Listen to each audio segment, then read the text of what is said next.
My wife and I were watching Lord of the Rings last night, and there was a part that stuck with me, that stood out to me in a way that I hadn't seen it before. And it's this part after Bilbo's party, when he's about to leave the Shire, and he's in the Hobbit hole with Gandalf.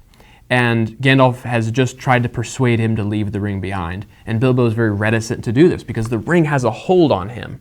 And what I noticed was that this ring is giving Bilbo an unnaturally long life. It's extending his days. And isn't this what humans have tried to do forever? I used to live in Colorado, and there was a place called Nederland, which was famous apparently for some really old rich guy who had decided, instead of just burying himself or being cremated or just dealing with it like a normal person, he wanted to be frozen so that if technology progressed enough, his consciousness could be transmitted to a computer. Who knows what he was thinking. I don't think it worked out for him.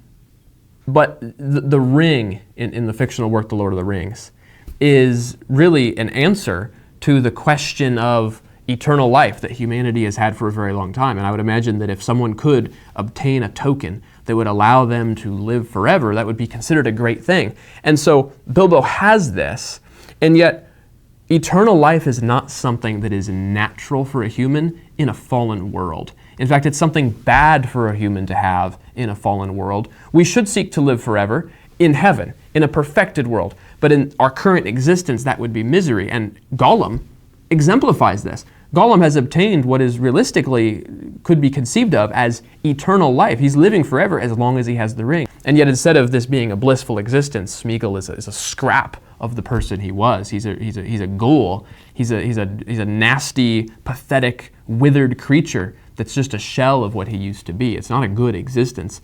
And apparently, that could have happened to Bilbo if the power of the ring continued to work on him and unnaturally extend his life. And it seemed to me very interesting when you see Bilbo holds the ring in his hand and he's trembling. He's trying to force himself to let go of the ring, and he can't bring himself just to take it and hand it to Gandalf, or take it and set it on the shelf or in the envelope. He just has to tip his hand over. It's an agonizing process, and finally it clinks off to the ground and it lands with a heavy thud. He steps out into the air, takes a breath, and he tells Gandalf, "You know what? I've thought of an ending for my book." And he lived happily ever after to the end of his days. And it was very interesting to me that in the moment where Bilbo gives up the thing that is actually extending his life, albeit in an unnatural, perverse way, he embraces his death by implying an end of his days. And yet this acceptance of a natural death is actually something that he embraces with happiness. He ends up going to Rivendell, and the next time we see him, he's very wrinkled, he's very aged, and yet he seems happy and he seems fulfilled. It's the natural process. But to get there required giving up the unnatural longevity, which would only ever turn him into a type of ghoul. And it reminded me of our world, where we spend billions of dollars to try to prevent aging. The worst thing in the world is to get wrinkled and have gray hair. Yet the Bible tells us that gray hair is a crown of glory. There comes a time for a man to be born and time for a man to die. The book of Ecclesiastes tells us this. For Christians who have the hope of Jesus Christ and have had his righteousness imputed to us, we know that when we die, we are not going to get our just deserts, which is eternal death and damnation. We actually have the hope of resurrection, just like Jesus had, as we celebrated on Easter. We have that. But to do it, we have to give up our lives. As Jesus says, we have to take up our cross, right, which is a symbol of death and suffering and torment, and follow him.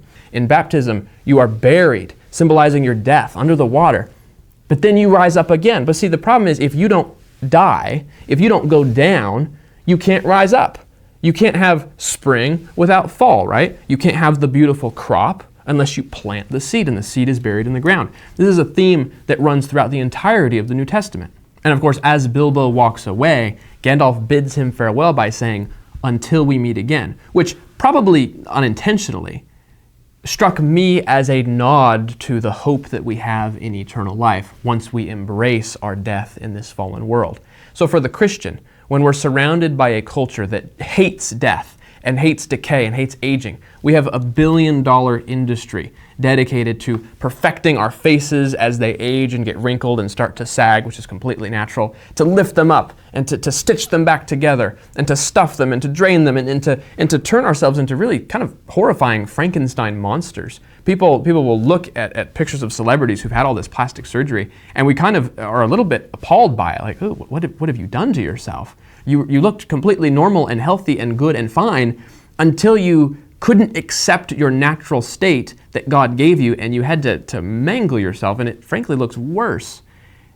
There's a wisdom in that revulsion. I don't think that's a particularly healthy way to approach aging and death.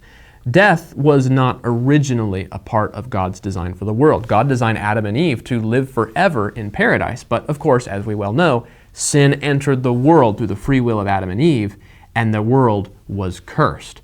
In a sense, the futile human yearning for an eternal life here on earth, to extend your days unnaturally, to preserve the look of your youthful beauty for as long as you possibly can, perhaps eventually to freeze yourself so that your consciousness can be put into a computer, anything to extend your existence, even if it's through a horrifying, mechanized dystopia, anything to stay alive, is really a rebellion against God's design. And so perhaps that's a lot to take from that scene in Lord of the Rings. Maybe that's not what was intended, but it's where my mind went when I saw it. I hadn't thought of it before, and so I thought I'd share it.